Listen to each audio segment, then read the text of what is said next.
Di dalam hadis perkataan Muhammad mengatakan, dibebankan dosa kalian kepada kami, Nasrani dan Yahudi. Di Al-Quran dikatakan orang Yahudi dan Nasrani orang-orang yang beriman. Dan di surat Quran surat Al-Maidah 53 ditulis pengikut Isa, pengikut Injil akan ditinggikan kelak di hari akhir zaman. Bukan pengikut Muhammad, sayangku Alif. Gimana itu? Silakan. Oke, baik. Baik, saya ambil alih ya, Dek. Saya ajarin dulu wanita ini. Jadi gini, di Islam itu konsepnya jelas, kafir neraka, Yahudi neraka, kan gitu. Adapun dikatakan innalladzina amanu, orang-orang yang beriman dari Yahudi, Nasara dan Sabi'in. Ya memang betul, Nabi Musa punya pengikut, di antaranya terbagi dua, ada yang beriman, ada yang tidak. Begitu juga Nabi Isa, pengikutnya terbagi dua, ada yang beriman, ada yang tidak. Kalau Kristen ini kan bukan pengikut Nabi Isa.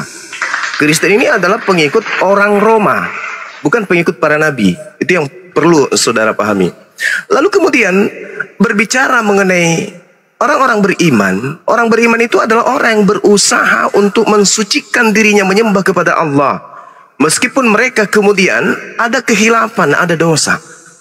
Dan pada intinya mereka tidak menyembah selain daripada Allah. Makanya dikatakan yauma yajma'ukum liyaumil jam'i dzalika yaumut taghabun. Wa may yu'min billah wa ya'mal shalihan yukaffir anhu sayyi'ati wa yudkhilhu jannah. Itu jelas.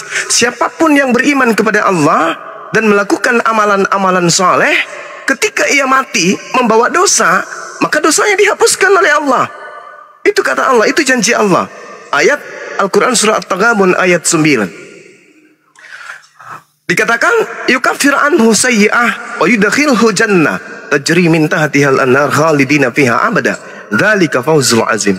Itu Al-Quran yang menerangkan pada hari di mana manusia dikumpulkan seluruhnya dari keturunan Adam sampai seluruh keturunannya yang hidup sampai hari kiamat, dihimpun, dikumpulkan. Itulah hari di mana kesalahan dosa-dosa akan diungkap. Lalu Allah mengatakan, barang siapa yang beriman kepada Allah dan mengerjakan kebajikan, niscaya Allah akan menghapuskan dosa-dosanya. Nah, ketika dosa itu dihapuskan, dosa itu dilimpahkan kepada orang-orang kafir yang memang sudah ada khusus berada di dalam neraka. Orang kafir itu halal jannah, mereka ada di dalam neraka. Baik itu dari orang Yahudi maupun dari Nasara atau Nasrani, mereka semuanya masuk di neraka.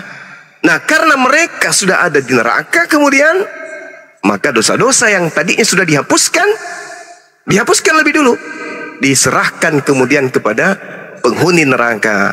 Nah, sama seperti misalnya nih, saya mau ke Bali mengantar sesuatu, tapi Bang Alif juga ada tugas ke Bali.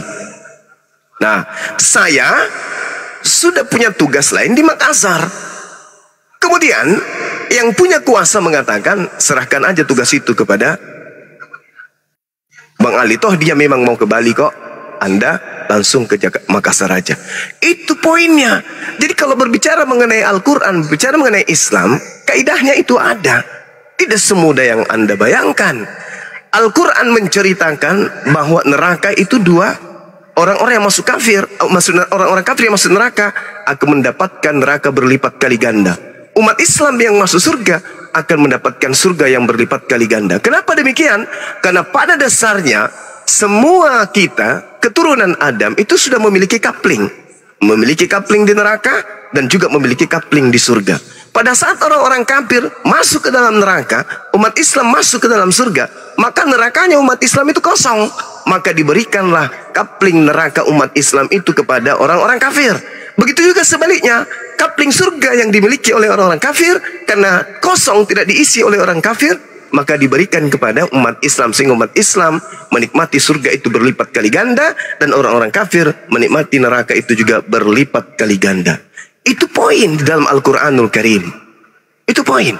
Jadi Allah itu adil. Wahai Darni, aku ciptakan engkau, aku berikan ruang kapling di neraka, aku juga berikan ruang kapling di surga. Aku adil. Sekarang kau hidup, kau tentukan arahmu kemana. Ternyata Bu Darni lebih memilih ke neraka, kapling surganya kosong.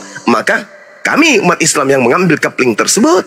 Begitu juga wahai Bang Suma, Aku ini adil, aku ciptakan kapling nerakamu, aku ciptakan kapling surgamu. Hiduplah engkau, dan ternyata kehidupanku, aku memilih kapling surga. Sehingga nerakaku kosong, maka yang mengisi itu adalah Budarni yang terjerumus ke dalam api neraka Jahannam. Nah, itu yang pertama. Yang kedua, membahas tentang apa tadi tuduhannya tentang Islam. Yang kedua tuh, yang terakhir. Hapus dosa, dibebankan kepada Yahudi dan Nasrani gitu. Kenapa ada di Islam? Itu sudah saya jawab. Tidak ada nebus dosa. Ingat, tidak ada tebus dosa dalam Islam. Cuman ditangguhkan kemudian dosa yang tadinya dimiliki oleh umat Islam terhapuskan. At-Taghabun ayat 9. Yauma yajma'ukum yaumil jam'i dzalika yaumut taghabun. Wa may yu'min billahi wa ya'mal shalihan yukaffir anhu sayyi'ah wa yudkhilhu jannah. Kami hapuskan semua dosa-dosanya. Nah, itu. Siapa yang beriman kepada Allah, beramal saleh, kami hapuskan. Itu ada perintah, dihapuskan. Jadi dosa-dosanya kemudian ditangguhkan kepada orang yang memang sudah khusus di neraka. Ngapain kami ke neraka lagi? Toh ada yang menanggung dosa-dosa itu, ada yang mengisi neraka, maka seluruh dosa-dosa dilimpahkan kepada mereka. Karena memang mereka sudah ditentukan sesuai dengan pilihan mereka untuk hidup dalam neraka. Kemudian yang ketiga, terkait dengan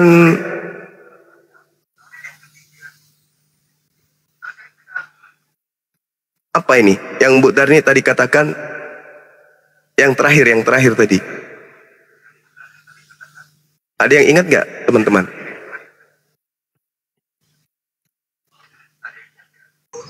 Ya Bu Darni, ini aja lupa dengan pertanyaan.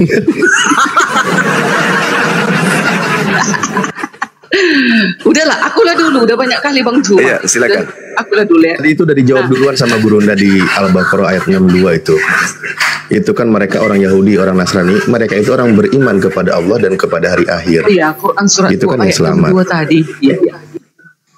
Di sana kan dicatat orang-orang Yahudi dan Nasrani, orang-orang yang beriman kepada Allah. Terus kenapa di dalam hadis itu ditulis dosa-dosa umat Islam ditangguhkan kepada orang Yahudi dan Nasrani, sementara di Quran kami itu orang-orang yang beriman kepada Allah. Dan di Quran surat Al-Maidah, tadi Quran surat Ali Imran 55, di sana ditulis pengikut Isa dan pengikut Injil akan ditinggikan kelak di hari kiamat.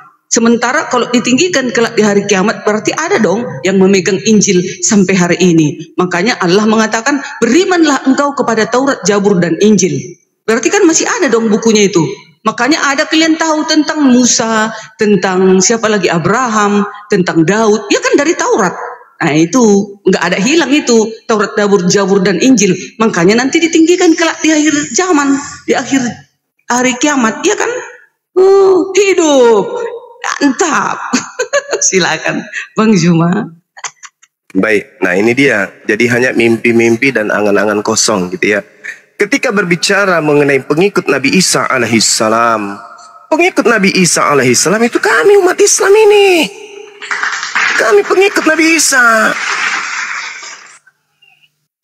Nabi Isa mengajarkan menyembah hanya kepada Allah. Fattakullah wa ati'un. Inni abdullah atani alkitaba wa ja'alani nabiyyan biiznillah. Apapun yang datang kepada Nabi Isa atas izin Allah. Jadi kami ditinggikan dari orang-orang kafir.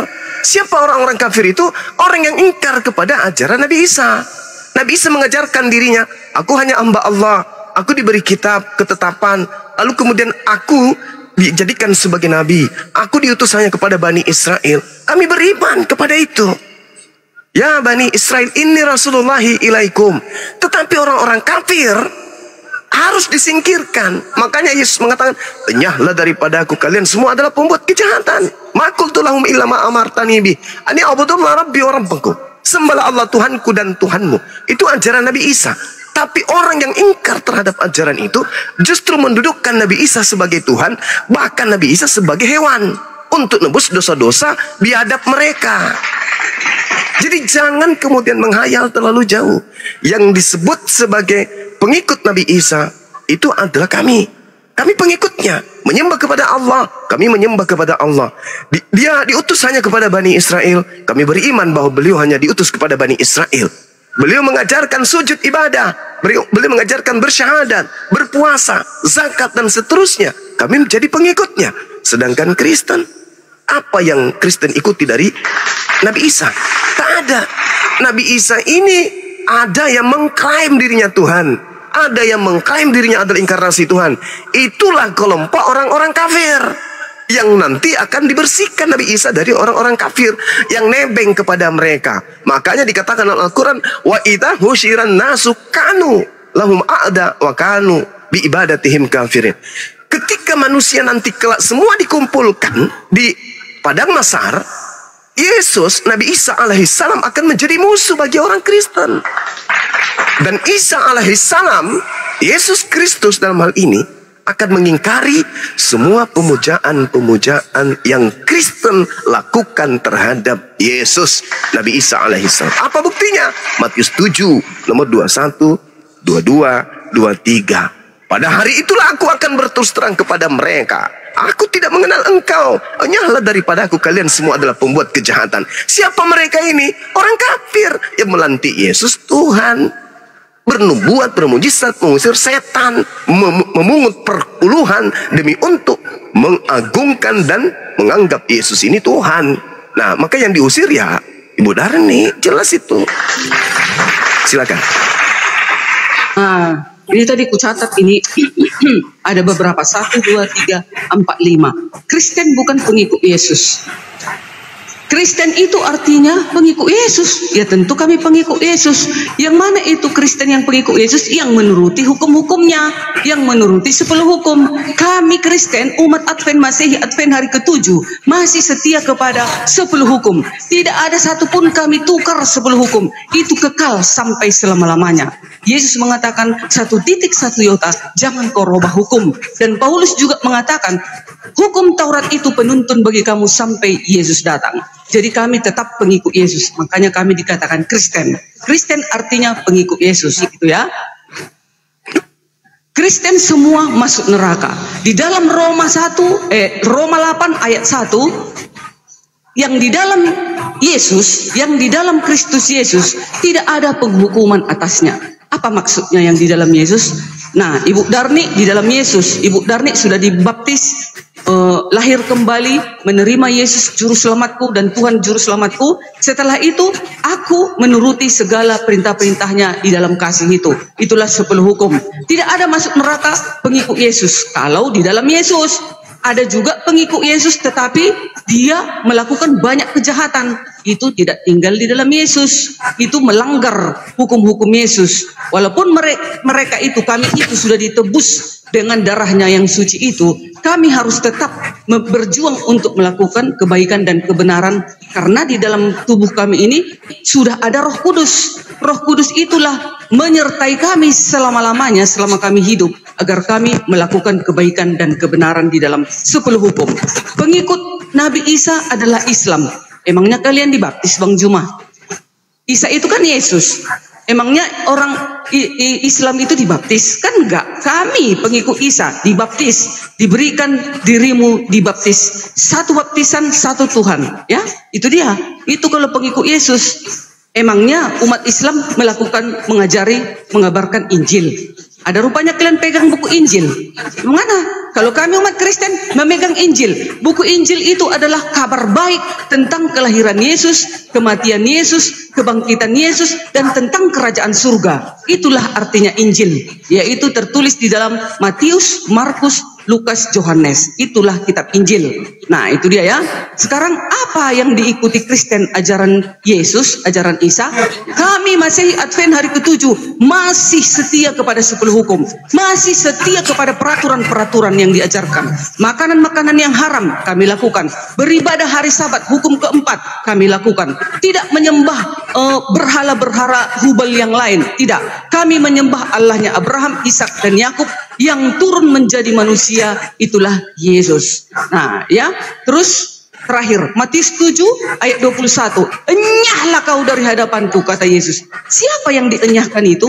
Ada juga umat-umat Kristen mengaku, Tuhan, aku sudah berbuat demi namamu, aku sudah menyembuhkan orang. Tetapi Di baliknya itu mereka ada yang merubah hukum. Di baliknya itu mereka melakukan berbagai macam kejahatan. Enyahlah kau dari hadapanku. Tetapi pengikut Yesus yang setia melakukan 10 hukum di dalam kasih tidak akan dienyahkan. Makanya ada ayat di dalam Roma 8 ayat 1, tidak ada penghukuman di atasmu yang pengikut Kristus. Sekian. Silakan Bang Juma. Oke, kita uji ya teman-teman terkait 10 hukum milik orang Yahudi yang kemudian diambil oleh Bu Darni ini sebagai penyusup ya, pengikut palsu, yaitu serigala yang nyamar domba. Ini di situ dikatakan jangan ada Tuhan lain di hadapanku. Bilangan 23 nomor 19, Tuhannya Yahudi bukan manusia dan bukan anak manusia. Hosea 11 nomor 9, pencipta alam semesta itu bukan manusia, sedangkan Yesus itu manusia. Ulangan 32 nomor 39, Tuhannya Yahudi tidak mati, tidak dihidupkan dan tidak dimatikan, melainkan menghidupkan dan mematikan. Coba bagaimana mungkin kemudian Anda bisa lolos hukum 2, 3, 4, 5 sampai 10, hukum pertama aja udah dilanggar. Jangan ada ilah lain di hadapanku. Tidak boleh. Nah, sekarang pertanyaan saya, apakah ilah yang disembah para nabi Yahudi dan ilah yang disembah oleh Katolik dan turunannya termasuk Advent itu sama? Ilah yang disembah Yahudi bukan manusia dan bukan anak manusia. Sedangkan ilah yang disembah oleh Karisteng in the Gang itu anak orang, cucunya Daud. Nah, coba ini dulu, buktikan dulu bahwa Yesus itu bukan manusia dan bukan anak manusia. Silakan. Baiklah. Yesus itu bukan manusia seperti kita ini, tetapi dia adalah Yohanes 1 ayat 1 dan 14. Pada mulanya, sebelum Yesus menjadi manusia, pada mulanya dia adalah firman itu. Bersama-sama Elohim itu, Yahweh itu. Pada mulanya adalah firman. Firman itu bersama-sama dengan Allah. Dan firman itu adalah Allah. Nah, firman itu diam di tengah-tengahmu menjadi manusia. Itulah Yesus. Untuk apa dia datang? Ada misi penyelamatan dunia. Nah, gitu dia. Bukan kaleng-kaleng dia datang Bang Juma. Misi penyelamatan dunia untuk memperdamaikan manusia ini kepada siapa? Kepada ya Allah itu. Karena dulu di dalam perjanjian lama Bang Juma dinubuatkan di dalam perjanjian lama selalu memotong kurban. Selalu memotong kurban. Tetapi Allah mengatakan, aku sudah muak dengan korban-korban bakaranmu itu. Nah, Yesus menggenapi dengan darah yang suci, satu kali penebusan saja manusia itu diperdamaikan kepada siapa? Kepada Allah. Itu kami tetap menyembah dia, tidak ada yang lain. Sama seperti begini Bang Juma, Allah di dalam 3 sifat. Sudah? Itulah firman dan Roh Kudus.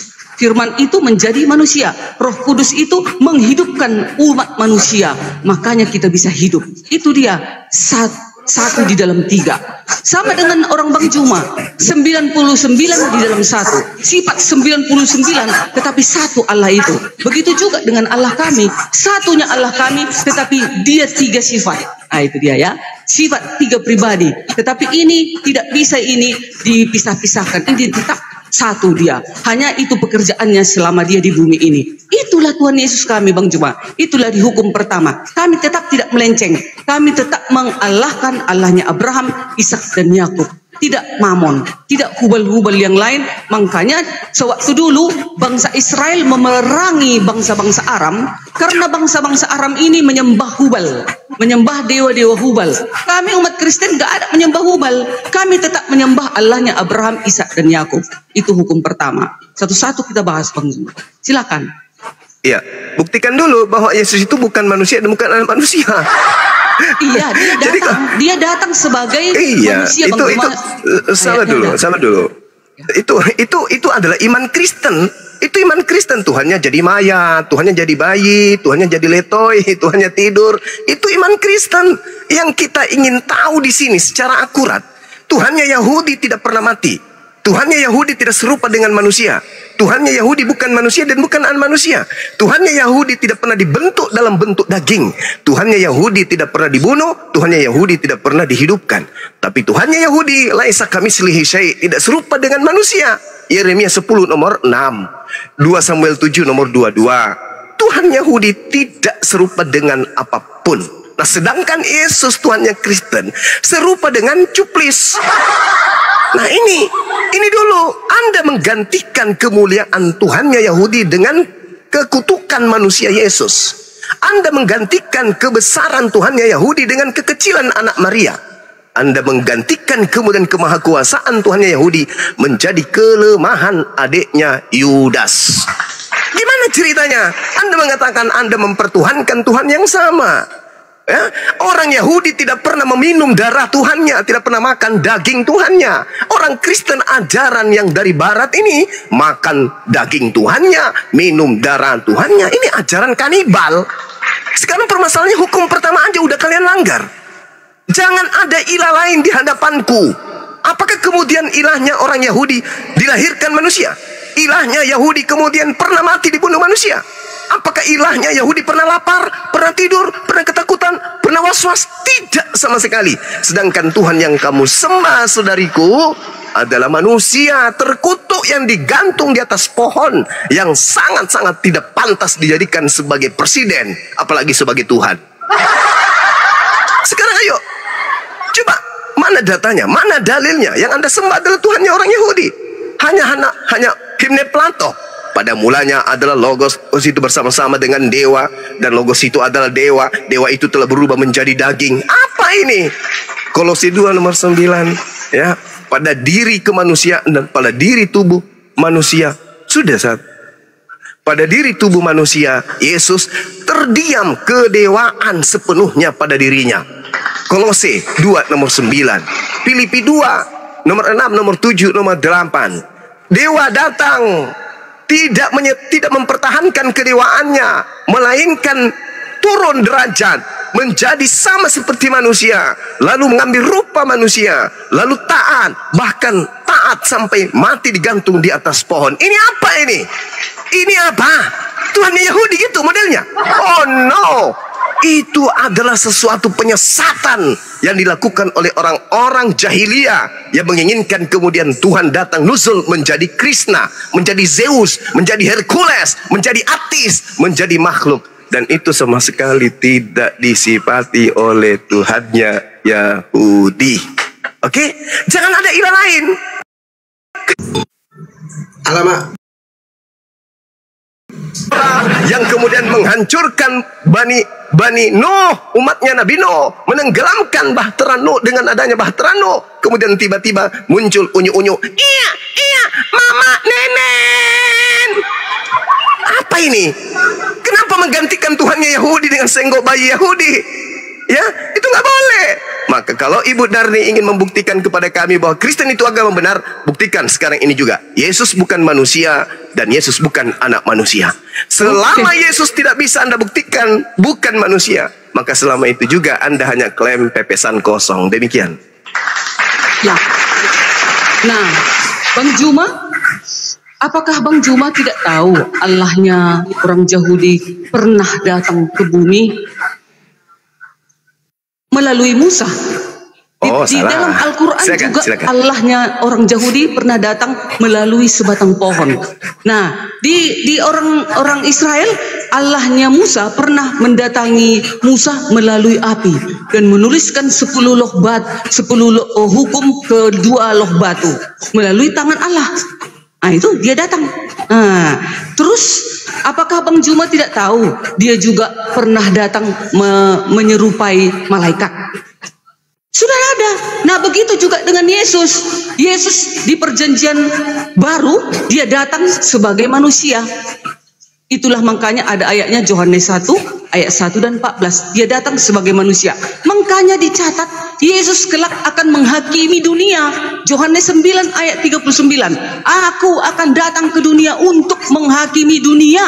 Apa ada para nabi seperti itu untuk menghakimi dunia? Ada. Mana? Coba tunjukkan data. Seluruh para nabi ada dicatat akan datang. Aku akan datang menghakimi dunia. Terus, adakah para nabi itu seperti Yesus ini berkata di dalam Matius 24 ayat 30, 31 dan 32. Aku beserta para malaikatku. Para malaikat bukan 1, 2, 100 Bang Juma. Berlaksa-laksa. Aku akan datang di awan-awan. Aku akan mengumpulkan semua bangsa di hadapanku. Bayangkan itu. Siapa itu? Apakah itu seorang manusia? Apakah kayak gitu perkataan seorang nabi? Apakah begitu perkataan seorang utusan? Aku akan datang ke dunia untuk menghakimi. Aku beserta dengan para malaikatku akan datang untuk mengumpulkan segala bangsa di hadapanku. Yohanes 6 ayat 40. Aku akan membangkitkannya di akhir zaman. Bayangkan itu. Yesus akan membangkitkan manusia di akhir zaman. Apalagi, mau apa lagi dalil? Lalu dikatakan lagi di dalam 2 Korintus 5 ayat 10, sebab kita semua harus menghadap tahta pengadilan Yesus. Semua perbuatan-perbuatan penyesatan kita akan dihadapkan ke tahta pengadilan Yesus. Tak ada dibilang dihadapkan ke tahta pengadilan Musa, pengadilan Muhammad, pengadilan Daud, pengadilan seluruh para nabi. Tidak ada. Tetapi ada tercatat, ini tertulis 2 Korintus 5 ayat 10. Itulah tandanya bahwasanya Yesus itu memang Tuhan. Dan juga malaikat berkata kepada Maria, engkau akan melahirkan seorang anak, yaitu Tuhan dan Juru Selamat. Kalian sudah dikatakan di dalam Al-Quran, berimanlah kalian kepada malaikat-malaikat, berimanlah kalian kepada rasul-rasul, berimanlah kalian kepada para nabi. Malaikat-malaikat itu harus kalian imani. Dikatakan di dalam Al-Quran itu kalian harus beriman kepada nabi, kepada malaikat. Nah, malaikat mengatakan, mengabarkan kepada Maria, engkau akan melahirkan seorang anak, yaitu Tuhan dan Juru Selamat. Kepada penguasa kegelapan, Yesus sudah mengakui dirinya adalah Tuhan dan Allah. Dikatakannya pada saat itu, sewaktu dia dicobai di bukit. Nah, apa kata Yesus? Jangan engkau mencobai Tuhan Allahmu. Siapa pada saat itu yang dicobai? Hanya Yesus.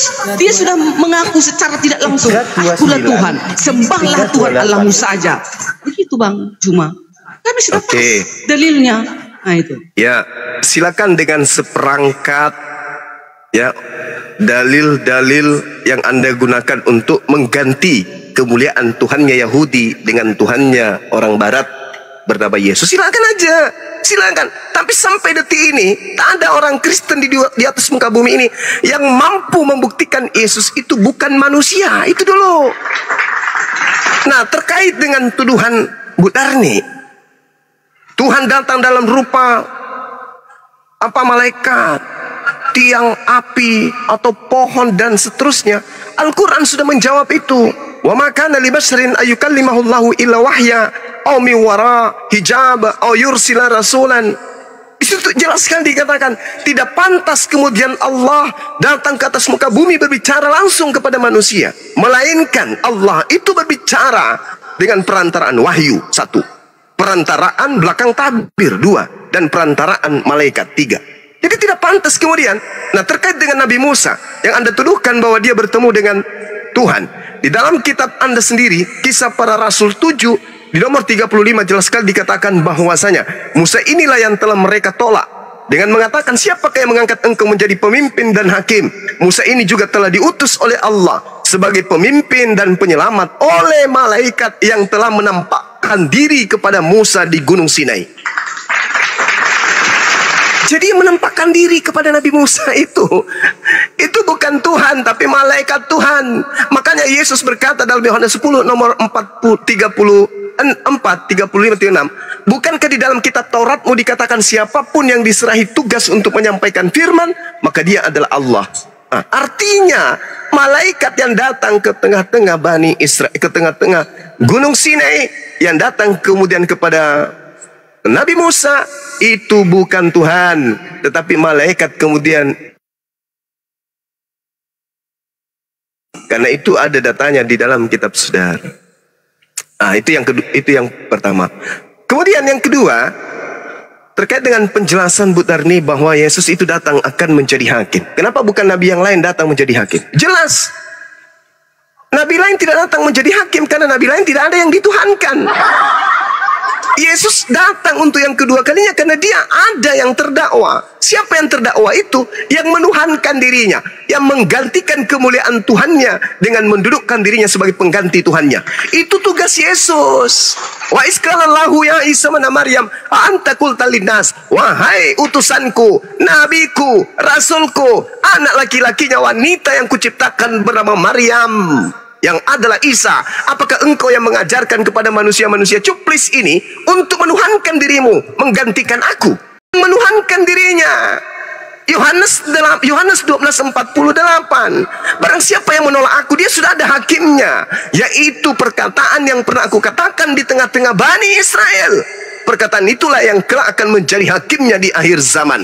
Jadi bukan ucapan Paulus, bukan ucapan Matius, bukan ucapan Markus, bukan ucapan Yohanes, tapi ucapan Yesus. Segala firman yang Yesus sampaikan di tengah-tengah Bani Israel dari tahun 30 sampai 33 Masehi. Bukan yang ditulis belakangan. Paulus berkata,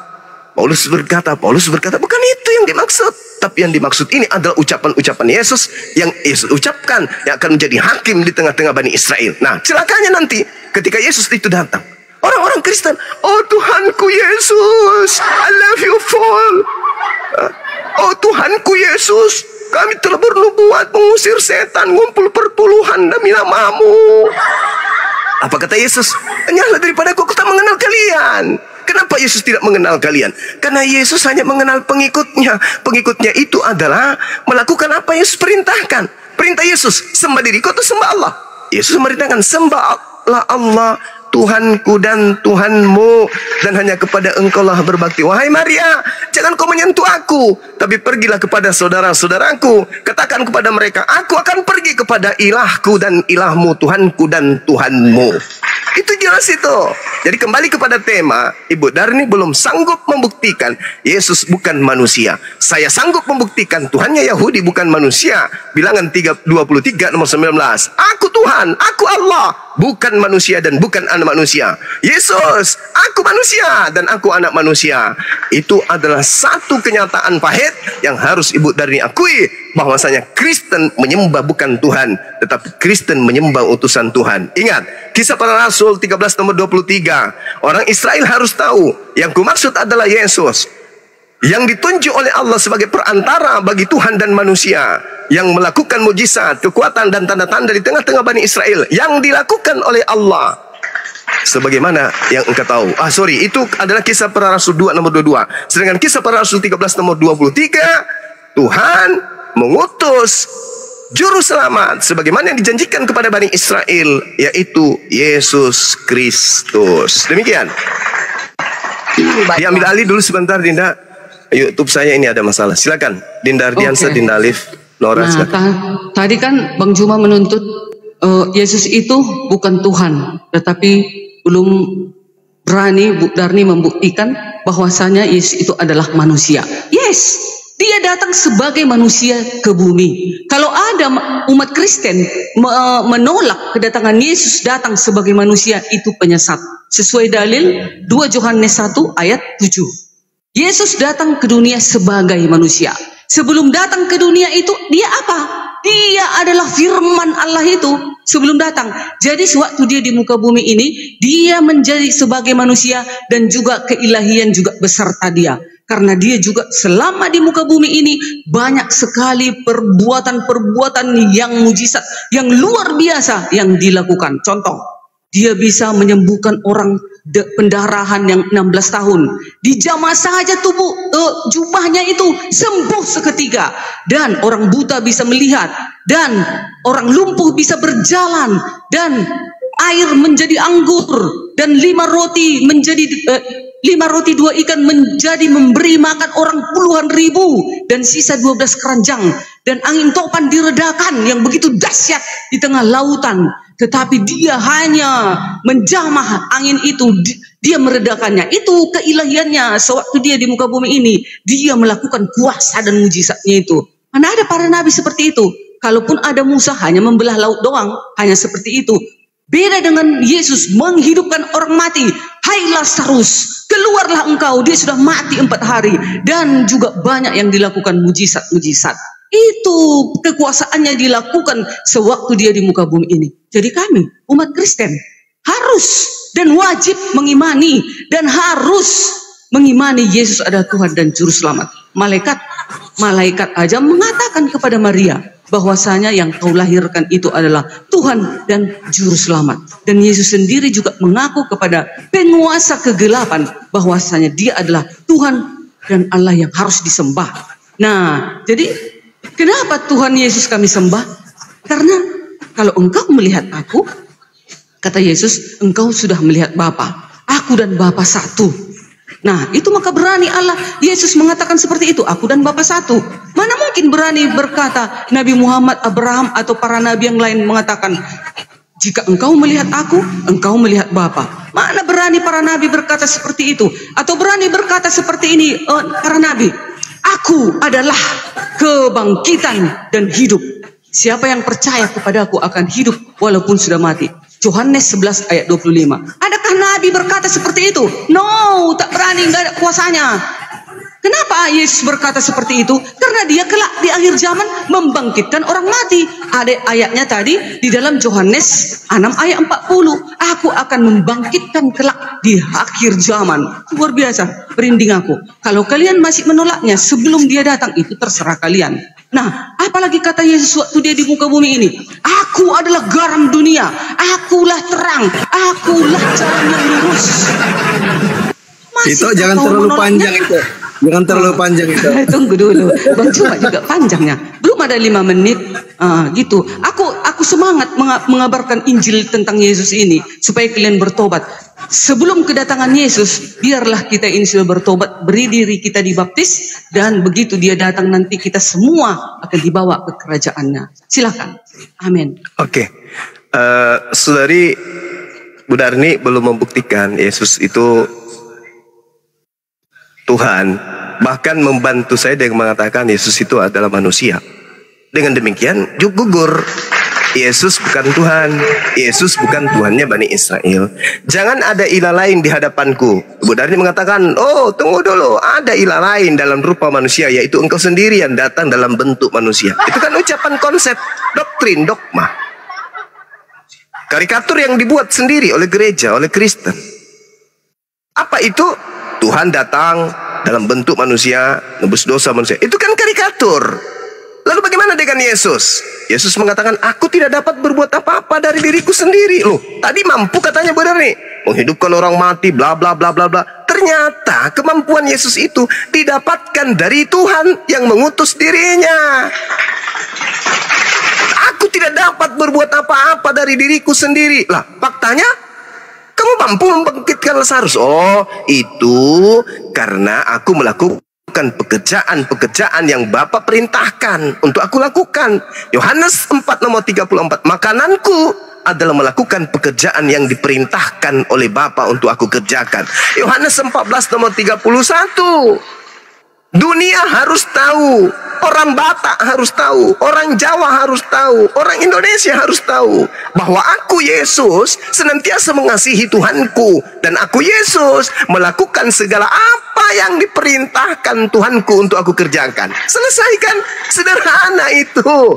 Cuman karena Kristen terlanjur masuk dalam doktrin dogma yang sangat-sangat membodohi diri sendiri, maka mau tidak mau anak orang dipaksa menjadi Tuhan dengan dalil bla bla bla bla bla.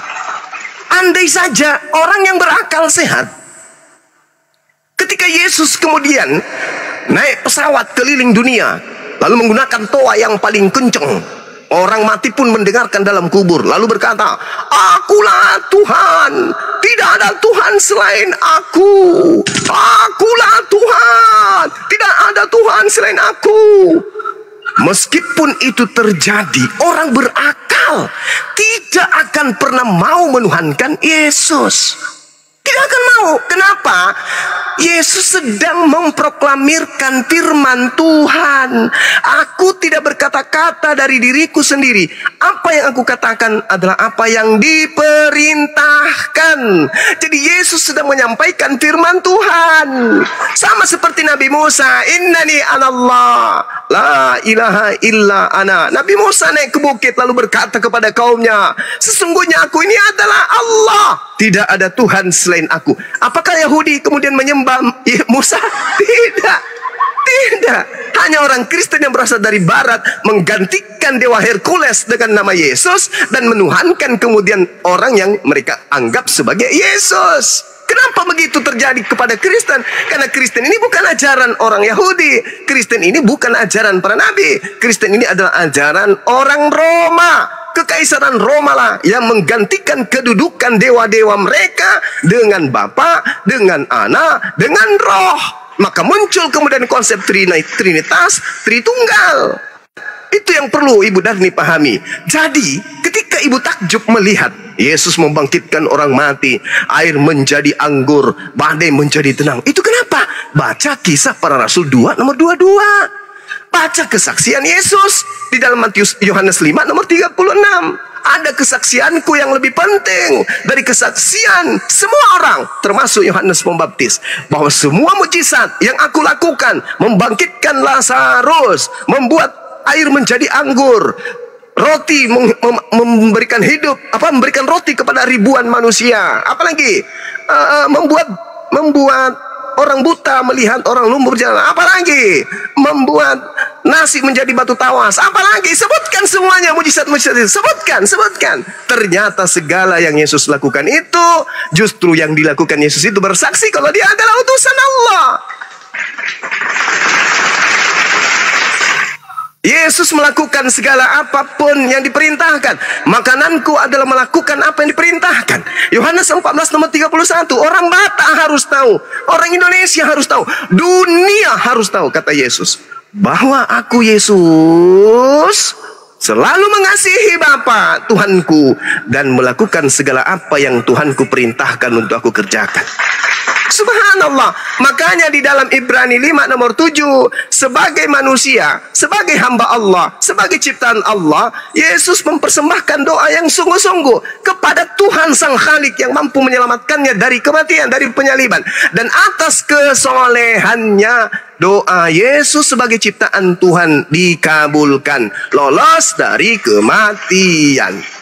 Nah, kembali kepada tema kita. Jangan ada ilah lain di hadapanku.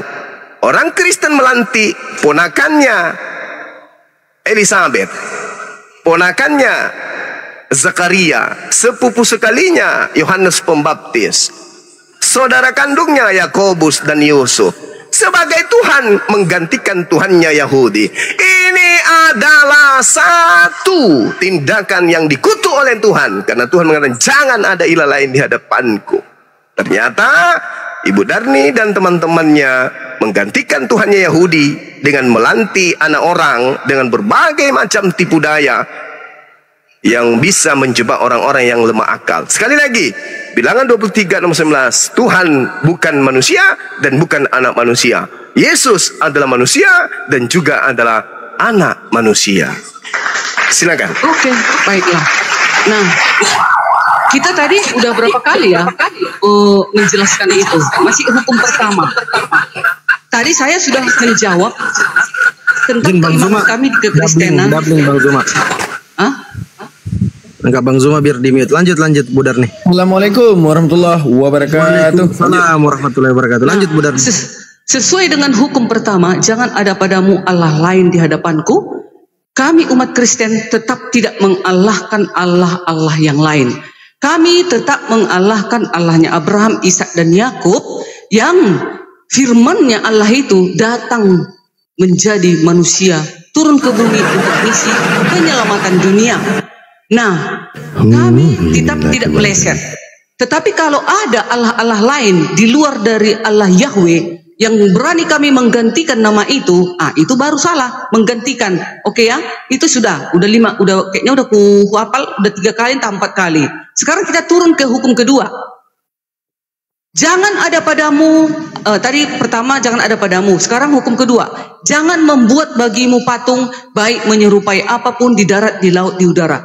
Kami, umat Masehi Advent hari ke-7, tidak ada membuat patung di gereja kami, di rumah kami, dimanapun saja kami berada.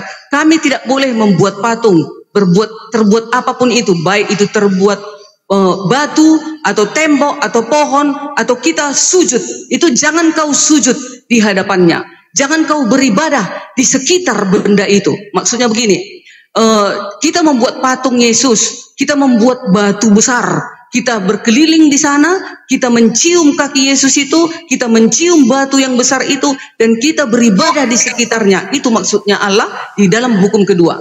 Makanya kami umat Masehi Advent hari ke-7 tidak ada membuat patung, apalagi batu sebagai lambang di dalam gereja atau patung di gereja kami, tidak ada. Itu diharamkan sesuai dengan hukum.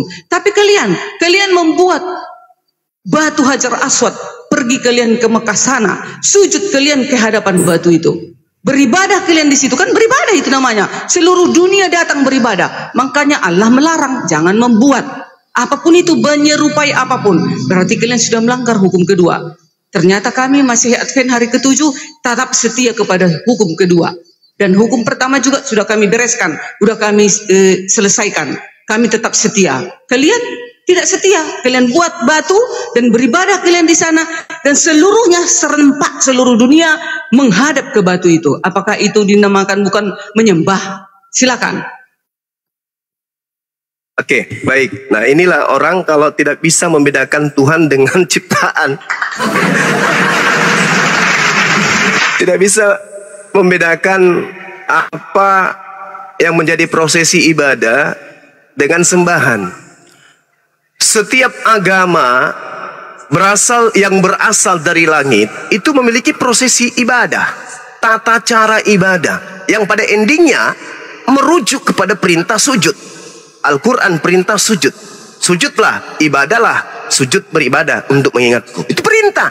Yesaya 66 nomor 23. Sabat berganti sabat, bulan berganti bulan, seluruh manusia akan datang sujud, bukan bernyanyi. Sujud beribadah di hadapanku. Nah, terkait dengan sujud, arah sujud, orang-orang Yahudi sujud mengarah ke bait suci mereka. Orang Islam sujud mengarah ke bait suci mereka. Orang Kristen sujud menghadap kemana? Gak ada arah ibadahnya orang Kristen itu. Orang Yahudi punya arah ibadah, orang Islam punya arah ibadah. Nabi Yakub punya arah ibadah, Abraham, seluruh nabi, bahkan Daniel, semuanya, Daud, Salomo memiliki arah ibadah. Tidak ada umat Islam menggantikan kemuliaan pencipta alam semesta dengan senggol batu, nggak ada. Jangankan batu, Yesus pun, bahkan Nabi Muhammad yang menunjukkan mujizat yang sangat luar biasa, jauh dari mujizat nabi-nabi yang lain. Mujizat Yesus itu kecil dibandingkan mujizat baginda Rasul Muhammad sallallahu alaihi wasallam. Yesus bisa membangkitkan orang mati. Nabi Muhammad bisa membangkitkan kerikil-kerikil untuk hidup. Kecil apa yang dilakukan oleh Yesus itu kecil, kecil dibandingkan mujizat baginda Rasul Muhammad sallallahu alaihi wasallam. Batu kerikil bisa bertasbih kepada Allah karena beliau. Tapi kecil, kita nggak usah membahas mujizat. Nanti kalian sembah Nabi kami. Nah, kembali kepada tema.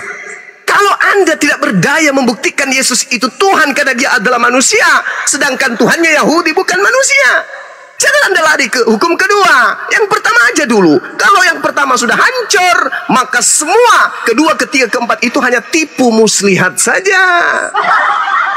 Anda tidak menyembah Tuhannya Yahudi, Anda kemudian tidak membuat patung, apalah gunanya? Apa gunanya Anda tidak membuat patung, Anda tidak makan babi, Anda tidak minum anggur, Anda ibadahnya hari Sabtu, apalagi Anda.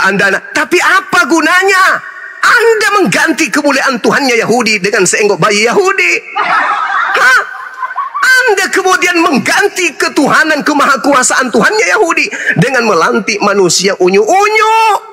yang tidak bisa berbuat apa-apa dari dirinya sendiri. Yesus kalau tidak dinetein ibunya, kerdil dia. Yesus itu akan kena musuh lapar kalau tidak dinetein ibunya. Percaya saya.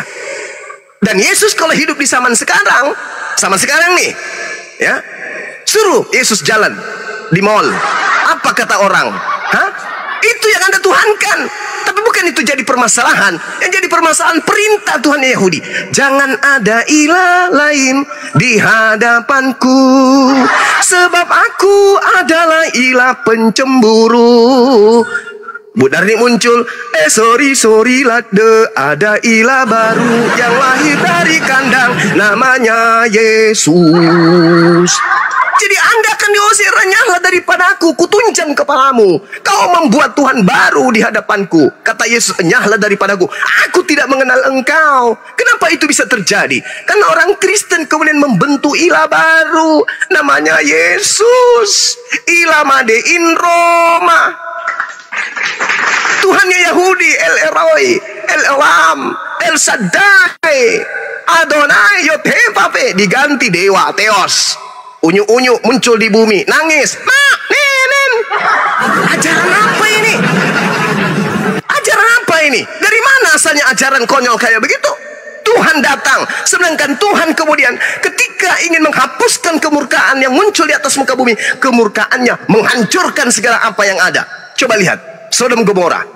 Lihat itu, Sodom Gomora, orang yang masih ada dalam rahim mati, hancur, ditenggelamkan, dibakar oleh api. Kemudian lihat di Bahtera Nuh, anak bayi yang tidak apa-apa, hancur lebur, mati semati-matinya. Kok bisa tiba-tiba orang-orang Roma nyembah Zeus, makan babi, tidak bersunat, pesta minggu, pesta seks, mencuri, merampok, menjajah kemana-mana. Tiba-tiba untuk meloloskan mereka dari dosa-dosa kemaksiatan mereka, Tuhannya yang datang. Aku turun ke bumi, jadi bayi. Mama, bunuh aku nanti kalau aku udah dewasa ya, Ma, untuk dosa-dosa orang Roma. Kocok, ini ajaran apa? Tuhannya Yahudi kok digantikan kemuliaannya dengan senggok bayi Yahudi, yang mati pula disiksa oleh orang-orang yang justru melanggar perintah Tuhan. Yesus ditanya, ya paman, apa yang harus aku lakukan sehingga aku bisa masuk ke dalam surga? Apa kata Yesus? Jangan kau membunuh Cahayu. Justru Yesus dibunuh. Untuk apa katanya? Untuk membebaskan dosa-dosanya orang Roma. Apa ini? Jadi Bu Darni, kalau ibu tidak bisa meloloskan anak Maria itu menjadi Tuhannya Yahudi, nggak usah terjun ke yang dua, yang tiga, nggak usah. Percumi ibu tidak menyembah patung. Tidak ada patung di gereja, nggak ada batu di gereja. Percuma. Tapi di dalam otaknya ibu, di dalam hatinya ibu, itu ada manusia yang ibu tuhankan. Jauh lebih parah dari orang yang menyekutukan Tuhan dengan pohon, daripada Anda yang menganggap Tuhan itu adalah yang menjadi manusia. Orang-orang Quraisy ketika ditanya, apakah berhala ini Tuhanmu? Oh tidak, Tuhan kami adalah Allah. Kami tidak bisa melihat Allah, maka kami membuat berhala ini sebagai perantara. Orang-orang Katolik juga demikian. Mereka tidak menyembah patung. Mereka tidak bisa melihat Tuhan mereka, sehingga mereka membuat patung untuk memanifestasikan sembahan mereka. Dibandingkan Bu Darni, tak ada patung, tapi dalam hati Tuhannya manusia, Yesus. Apalah gunanya itu? Parah itu, parah. Nah, jadi loloskan dulu dari tahap pertama, baru masuk ke tahap kedua. Tahap pertama, jangan ada ilah lain di hadapanku. Orang Kristen mengganti ilahnya Yahudi dengan senggok bayi yang bernama Yesus. Demikian. Oke. Percuma doi hasian, tipu-tipumu cuma. Nah, saya tetap di dalam pendirian Trinitas. Siapa Yesus ini?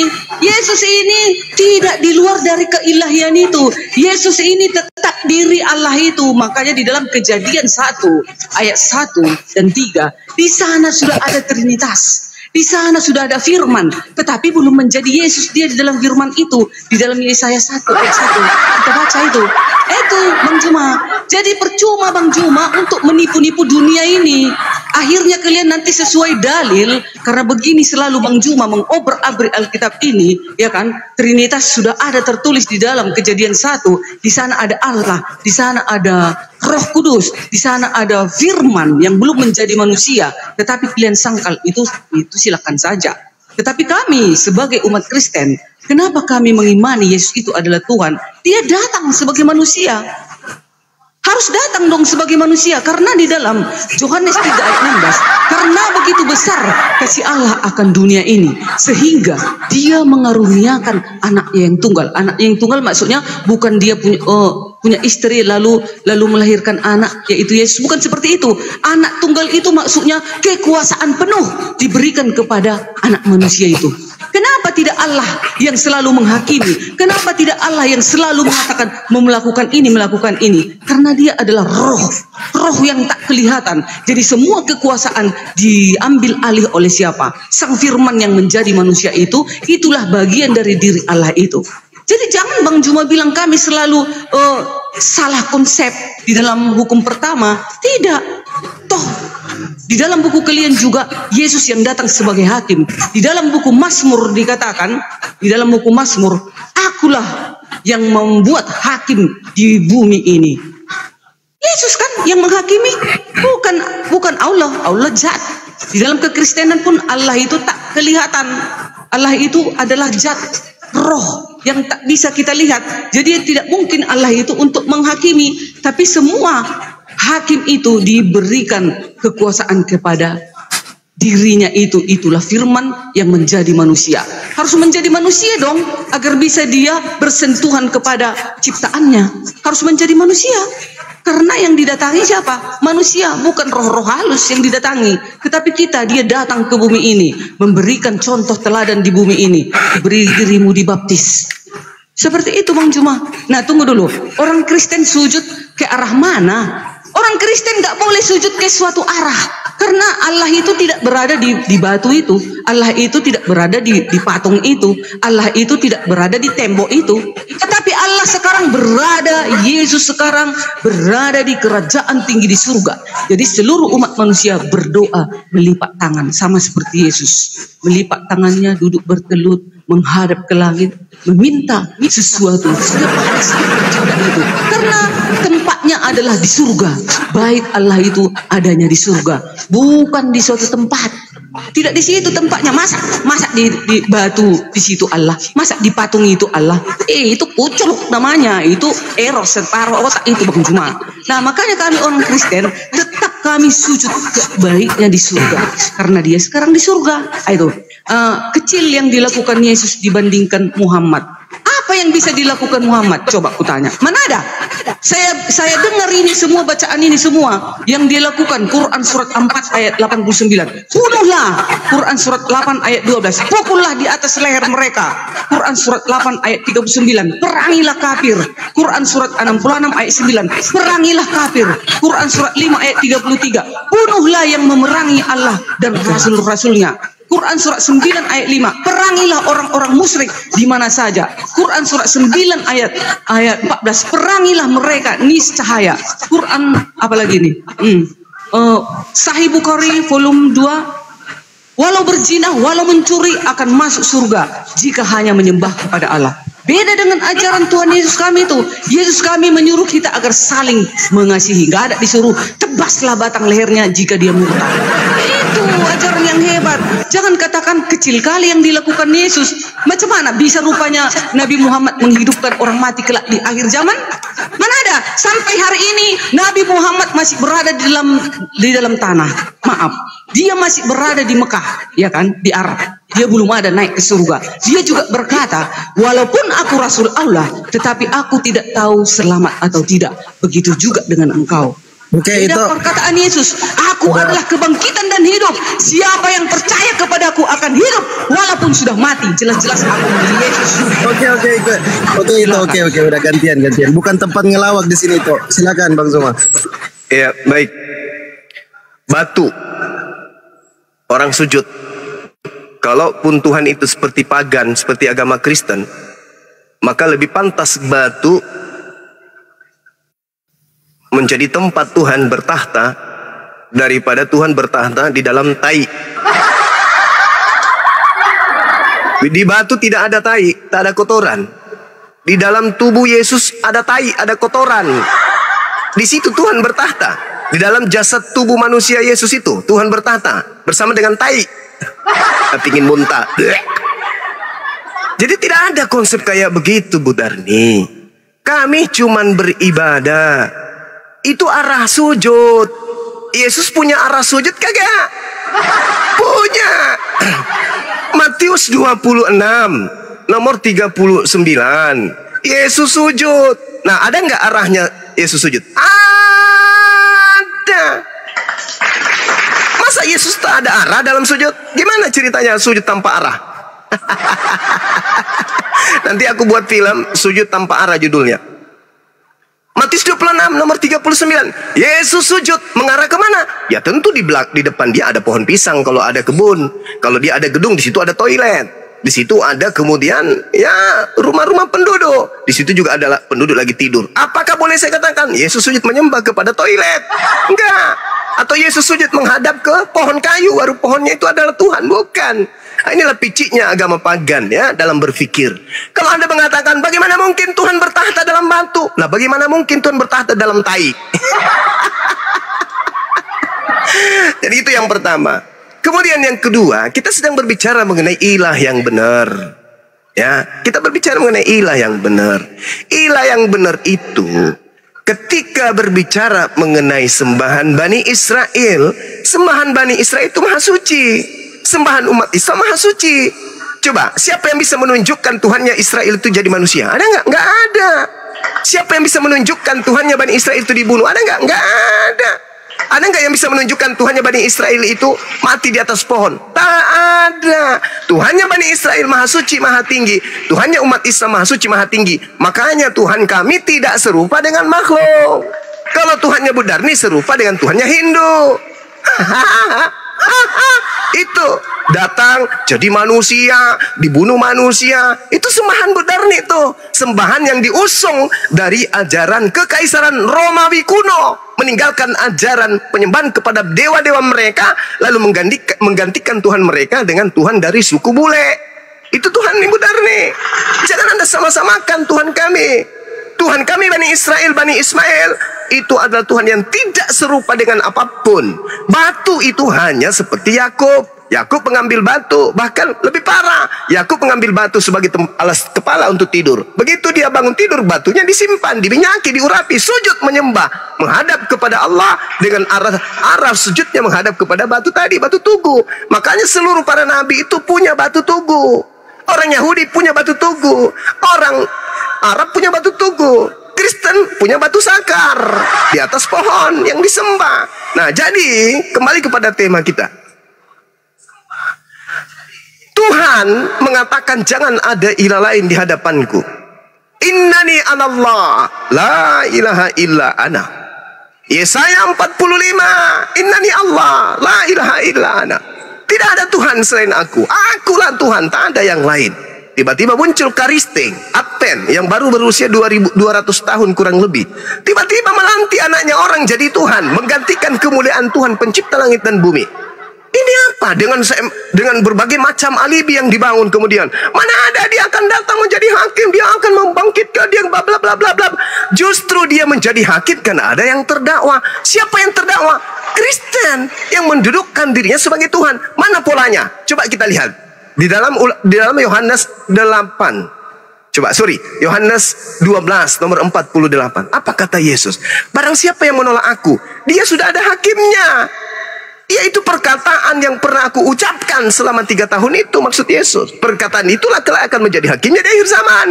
Kenapa demikian? Lihat Matius 7. Ada yang diusir oleh Yesus. Siapa? Orang non-Yahudi yang adalah serigala, yang nyamar-nyamar seperti domba. Adventlah itu. Bukan Bani Israel, tapi ngaku-ngaku Bani Israel rohani. Demi apa? Demi untuk melanggengkan ajaran Belanda, ajaran Roma, ajaran Katolik, menyembah kepada dewa-dewa dengan membungkus Yesus, mengambil kitabnya Yahudi sebagai aksesoris, supaya Yesus yang adalah makhluk yang mereka sembah, mereka bisa pelintir menjadi Tuhannya Yahudi yang menjadi manusia. Padahal tak ada hubungannya sama sekali. Coba Anda hilangkan kitabnya Yahudi di kitab saudara. Cukup menggunakan perjanjian baru aja. Coba, bisa nggak? Mengarah nggak kepada Tuhan Yahudi? Tidak. Itu perjanjian lama ditempel bersama di atas kitabnya orang Kristen Roma, perjanjian baru, supaya dewa mereka itu nanti ketika ketampol akan mengatakan, itu kan dewa, itu kan Tuhan kami, yaitu Tuhannya Yahudi yang datang mengambil rupa manusia. Makanya kitab Yahudi diambil terjemahannya, supaya ketika ketahuan bahwa yang mereka sembah adalah dewa-dewa Romawi, mereka akan melebarkan, oh tidak, itu adalah Tuhan kami. Lihat di dalam kitab Kejadian, lihat di dalam kitab Keluaran, lihat di dalam kitab Yesaya, lihat di dalam kitab Ulangan. Padahal itu kitabnya Yahudi. Ngapain kau hubung-hubungkan Tuhannya Yahudi yang laisa kami selisai dengan dewanya Roma, yaitu Zeus yang nuzul menjadi Yesus? Tak ada hubungannya. Jadi Kristen ini pandai menutupi dewa-dewa mereka yang mereka sembah berupa Bapa, Anak, dan seterusnya dengan mengambil Tuhannya Yahudi sebagai tameng, supaya dianggap mereka adalah agama samawi. Padahal murni 100%. Wallahi, Kristen itu apapun sektenya adalah ajaran Roma, ajaran pagan, ajaran penyembahan kepada dewa-dewa Romawi kuno yang mereka sembunyikan, yang mereka tutupi dengan mengambil kitabnya Yahudi agar mereka dianggap menyembah Tuhannya Yahudi. Padahal no, itu bullshit. Tuhannya Kristen adalah dewa-dewa Romawi yang disembunyikan identitasnya dengan mengambil nama Yesus agar dianggap sebagai anak Tuhan. Ingat, ini terakhir, ingat. Istilah anak Tuhan atau anak dewa, kalau berbicara mengenai Roma, itu dewa. Anak Tuhan atau anak Elohim berbicara mengenai Yahudi, itu hamba. Yesus dikatakan dalam Kisah Para Rasul 4 nomor 30, Yesus itu adalah hamba yang suci. Berarti ketika berbicara Yesus adalah anak Allah, itu berbicara sebagai hamba Allah atau Abdullah. Tapi orang-orang pagan menganggap anak Theos, anak Allah ini sebagai Allah, sebagai Tuhan. Itulah kucuknya. Padahal sejatinya orang Yahudi ketika mereka menyandang anak Elohim, mereka sedang menyandang anak yang soleh, anak mukmin, anak muslim, anak yang taat, anak yang soleh, anak yang kemudian menjalankan segala apa yang mereka diajarkan oleh Tuhan. Baca Amsal 3 nomor 11 nomor 12. Hamba yang taat itu seperti anak yang mendengarkan didikan dari Tuhannya selaksa ayah mendidik anak-anaknya. Berarti ketika Yesus disebut sebagai anak Tuhan, Yesus adalah hamba Tuhan yang suci. Baca Kisah Para Pewarta 4 nomor 30. Saya bacakan. Ulurkanlah tanganmu untuk menyembuhkan orang, dan adakanlah tanda-tanda dan mujizat-mujizat oleh nama Yesus, hambamu yang kudus. Yesus hamba yang kudus, Yesus hamba yang suci. Maka sebagai hamba, sebagai anak, dia bukan Tuhan. Yang menuhankan Yesus itu hanya manusia cupu yang tidak mengerti tentang kebenaran, melainkan dia hanya memaksakan doktrin Roma untuk melantik orang barat, bule barat menjadi Tuhan mereka. Saya kira begitu, Bu Darni. Ini terakhir dari saya, yang pada intinya Ibu Darni tak mampu membuktikan bahwa Tuhan dong. Ibu ini bukan manusia. Jangan gitu. Pergi dulu. Allah menampakkan diri kepada Samuel di Shilo. Kenapa nggak ada di Al-Quran kitab Samuel? Makanya kalian jadi on semua, nggak tahu kalian Allah pernah menampakkan diri. Makanya harusnya ada kitab kalian, kitab Samuel. 1 Samuel 3 ayat 21 itu perjanjian lama itu ya. 1 Samuel 3 ayat 21. Allah menampakkan diri di Shilo kepada Samuel. Kejadian 12 ayat 7. Allah menampakkan diri kepada Abraham. Kenapa nggak ada buku Kejadian di tempat kalian? Makanya kalian nggak tahu Allah itu pernah menampakkan diri kepada Abraham. Terus Keluaran 24 ayat 9, Allah menampakkan diri kepada Musa. Nah, kepada Samuel, kepada Abraham, kepada Musa, Allah sudah menampakkan diri. Di perjanjian baru, Allah menampakkan diri melalui firman-Nya menjadi manusia.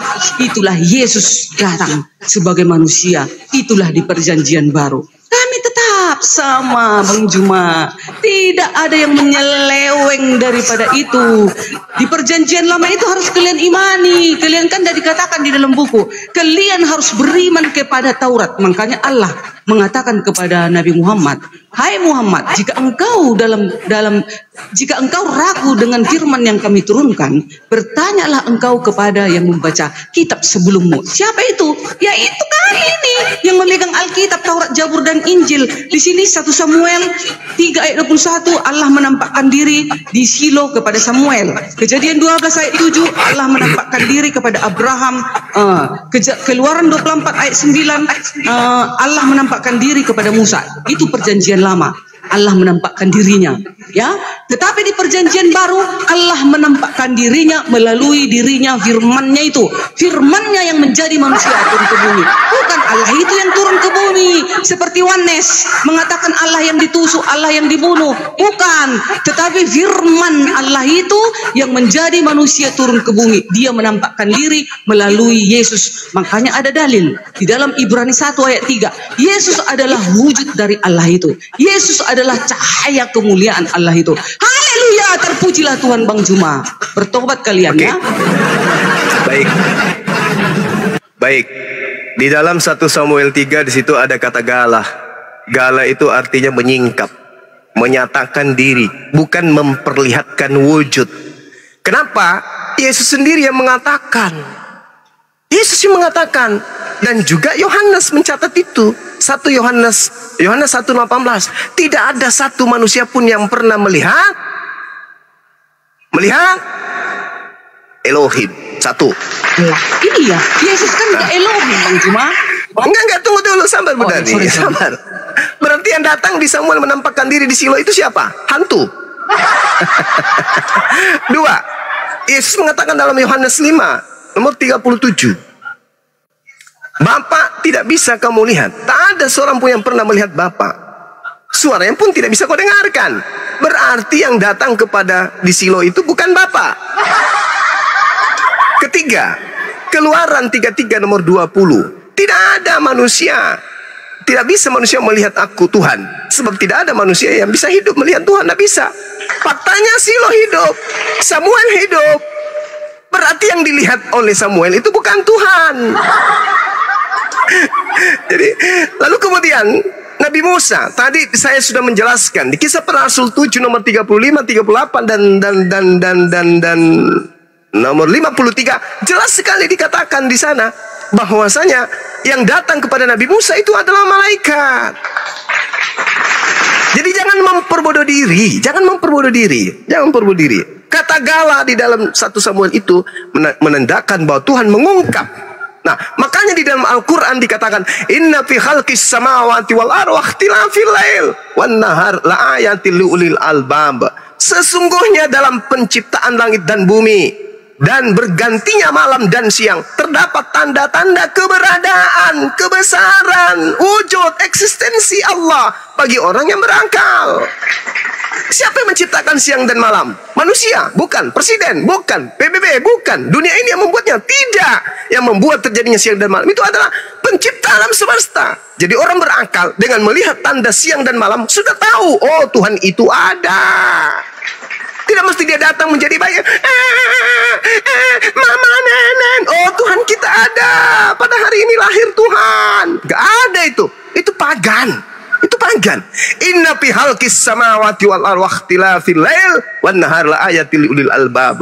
Bagi orang berakal, terjadinya siang dan malam yang bukan dilakukan oleh manusia sehingga ada malam ada siang. Bukti keberadaan Tuhan itu ada. Jadi tidak perlu dia datang menjadi manusia.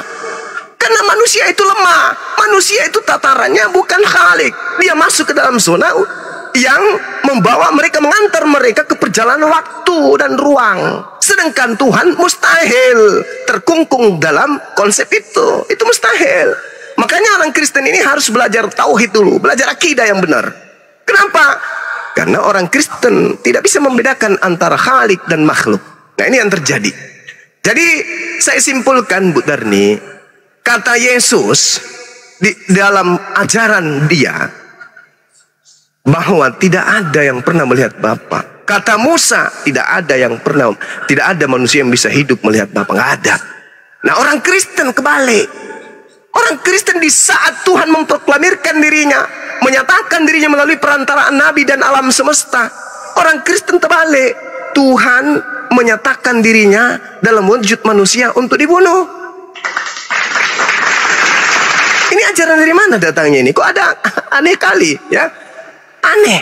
Yesus tak mengajarkan demikian. Yohanes 1 nomor 18, tidak ada seorang pun yang pernah melihat Tuhan, tetapi Yesus yang dalam pangkuannya, dialah yang menjelaskan tentang Tuhan itu seperti apa. Nah, apa penjelasan Yesus tentang Tuhan? Di surga, Bapakku di surga, Bapakku di langit, Bapakku di langit, Bapakku di langit, Bapakku di langit. Itu penjelasan Yesus. Berarti yang di bumi yang melata ini siapa? Manusia. Berarti siapa yang menuhankan yang melata di bumi?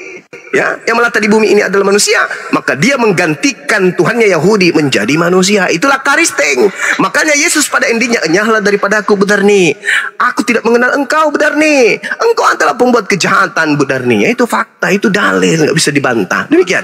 Mungkin ada Dinda yang mau lanjutkan. Ini terakhir ya, terakhir karena ada juga 1 jam lebih. Tadi sudah saya tunjukkan dalil karena Bang Juma mengatakan Yesus ini siapa? Mana mungkin Allah itu datang menunjukkan dirinya ke bumi, kan seperti itu. Tadi sesuai dalil, kita baca dulu di dalam 1 Samuel Kejadian 12 ayat 7. Nah, ketika itu Tuhan menampakkan diri kepada Abraham dan berfirman, aku akan memberikan negeri ini kepada keturunanmu, katanya, ya kan? Terus di dalam Keluaran 6 ayat 24. Keluaran 24 pakai dalil kita ngomong kayak Keluaran 24 ayat 9 ayat 9 sampai 11. Dan naiklah Musa dengan Harun, Nadab dan Abihu dan 70 orang dari para tua-tua Israel. Lalu mereka melihat Allah Israel, kakinya berjejak pada sesuatu yang buatannya seperti lantai dari batu nilam, dan yang terangnya seperti langit yang cerah. Tetapi kepada pemuka-pemuka orang Israel itu tidaklah diulurkannya tangannya. Mereka memandang Allah lalu makan dan minum. Nah, di situ sudah menampakkan diri ya Allah itu melalui malaikat, melalui siang awan, melalui ini dan ini. Dan Yesus ini siapa? Yesus ini adalah firman. Firman Allah itu yang menjadi manusia, turun ke bumi. Itu juga bagian dari diri Allah itu. Jadi begitulah di kekristenan. Jangan Bang Juma bilang ini buku Kejadian Keluaran ini tidak benar. Ini buku orang Yahudi, ini tidak bisa, ini kita buang. Makanya kalian seharusnya ada buku kalian seperti ini. Ada Kejadian, ada Keluaran. Itulah Taurat. Di sana menuliskan, maka Allah mengatakan berimanlah engkau kepada Taurat. Karena di situ diajarkan kebenaran. Kami orang Kristen nggak akan mungkin membuang ini. Kami tetap, jadi umat Kristen ini tetap memakai buku ini. Karena ini nubuatan tentang kedatangan Yesus di dalam Perjanjian Lama. Di sana dinubuatkan, lalu digenapi kedatangan Yesus menjelma sebagai manusia. Itulah firman Allah menjadi manusia turun ke bumi. Itulah siapa? Itulah Yesus. Kalian coba terangkan di dalam Al-Quran, bagaimana Allah kalian itu pernah para nabi itu berbicara dengan Allah. Coba mana dalilnya? Jangan ambil dari kitab Alkitab kami. Itu tentang Musa itu dari Alkitab ini itu dapat. Kalau enggak dari mana kalian tahu? Karena Alkitab ini duluan 600 tahun baru datang Al-Quran. Berarti kalau ada pun di situ tentang Yesus, tentang Isa, tentang Musa, tentang Daud, berarti duluan ada Al-Quran ini. Berarti kalau duluan ada Al-Quran ini, kalian harus sama dong aturannya, jalur ceritanya, pindah juga ke situ. Kalaupun penyempurna, harusnya sama juga. Di sini dikatakan Allah menampakkan diri menjadi malaikat atau ke api. Dia mendatangkan dirinya seperti itu. Begitu juga dengan Yesus. Yesus ini adalah firman Allah itu, menampakkan diri Allah itu melalui firman-Nya menjadi manusia. Itulah Yesus. Sekarang terangkan di dalam Al-Quran bagaimana cara Allah kalian menampakkan diri kepada para nabi.